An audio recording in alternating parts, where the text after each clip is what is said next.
Hey, good morning, everybody. Captain Jim Palmer. I am the Dream Business Coach. Happy Wednesday to you.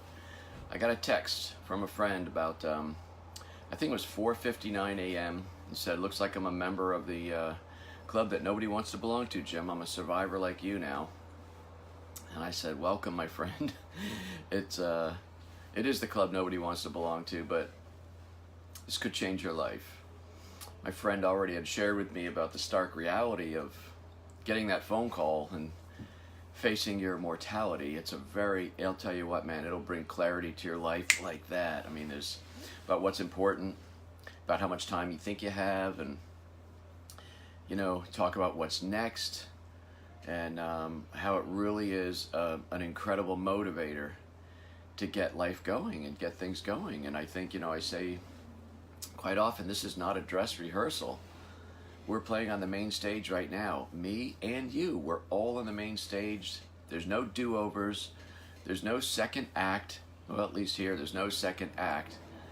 And eventually the curtain's going to come down. And, I say, stop pretending. Stop pretending, stop dreaming, and start doing. Because life can be short. I often talk about the top 1%, what they do to become in that elite group, and that's actually one of the titles of my books in the my new 5 Dream Business book series. It's what the top 1% do differently, and it's not just an elite group because it's the top 1%. It's not an elite group because it's a small percentage of people who are born with silver spoons, or they're incredibly lucky, or just life goes their way, the stars and the moon and the planets all align. It's not like that. The top 1% are a small percentage of people who actually face down their fears. They they do. They're not dreamers, they're doers. And when you want to do things, especially big things, and of course I live in the entrepreneurial world, but it involves your life in general anyway. When you want to do big things, it involves risk. Big things don't always pay off. Safe bets are pretty safe. That's why they're called safe bets.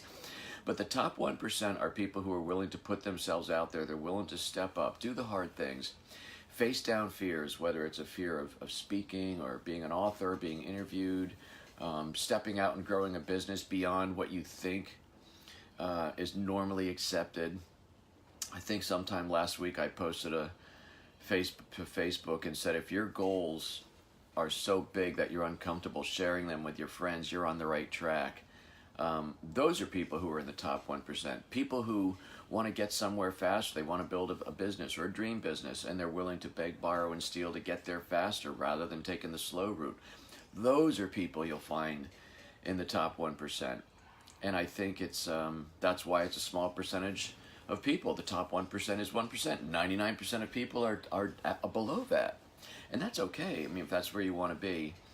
But I got that text message at a little before 5 a.m. and it was just a very stark reminder. And next week I go in for my 6-month checkup, cancer screening. And I got to tell you, as busy as I am, some days my stomach will churn, and I wonder what's going on. And sure enough, you go to see Dr. Gottlieb tomorrow or something like that. And every 6 months, all I want to hear is, "You're good, Jim. See you in 6 months." And most of the time that happens. There's been a few other times that's not the case. But as much as when I got the call that I had cancer in 2001.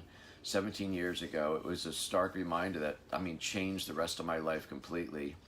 And I will tell you, as a survivor, and I thank God that I'm a survivor, but I'm always wondering, is there a stray cell that's just moving around somewhere that's going to land? I've talked to other cancer survivors, and they say, yeah, that's it too. Or when the doctor after my surgery said you're cancer free, and then he kind of paused and says, "For now," and I forget exact words, but it was kind of like that. Makes you think, there's some cell floating around. So anyway, I didn't really want to go into that too much, but somehow it just came out. But that devastating news to me 17 years ago has become quite a blessing, because it turned my life around as far as what's important, what are the things I need to focus on, and most importantly, it really made me look at the clock, because when I was 41 years old, I wouldn't have imagined that I'd be looking at only 5 years left. Now, gratefully, I've far surpassed that. But it is the wake-up call. And I suspect for my friend it'll be a wake-up call too. And I told him, in a couple of weeks when you're well, I want to get you down on the boat. We're going to go out and we're going to crack a beer and we're going to sit in the bay and we're going to figure out what's next for you. How we're going to take this opportunity, this stark reminder, and we're just going to recognize and turn up the clock. Whatever the mainspring is, do that, because man, we're gonna make your life. We're gonna make. I'm not gonna say his name, but we're gonna make your name here 2.0 so much better. And so the gift that was this unwanted and incredible stark reminder about how short life can be, and also the fact that we are on the main stage. I want that to serve as a reminder to you. If you have big dreams and you have big goals, and I hope you do, I don't know why you'd start a business just to make 40 grand or 50 grand. I mean, if that's your goal, that's fine. But I mean, a business is becoming an entrepreneur is by far and away one of the best ways to achieve financial freedom. But you have to think big, dream big, hope big, pray big, but you also got to do big. And so if that's not happening for you right now, I hope and pray you never get a call like that. But I would ask you this. Think about this question. What are you waiting for? What are you waiting for before you take your hopes, your dreams, your desires, your plans for big things, and you actually really turn up the burner and really turn up the heat? What are you waiting for? Just ponder that today. I am Captain Jim Palmer, the Dream Business Coach. Thanks for joining me this morning.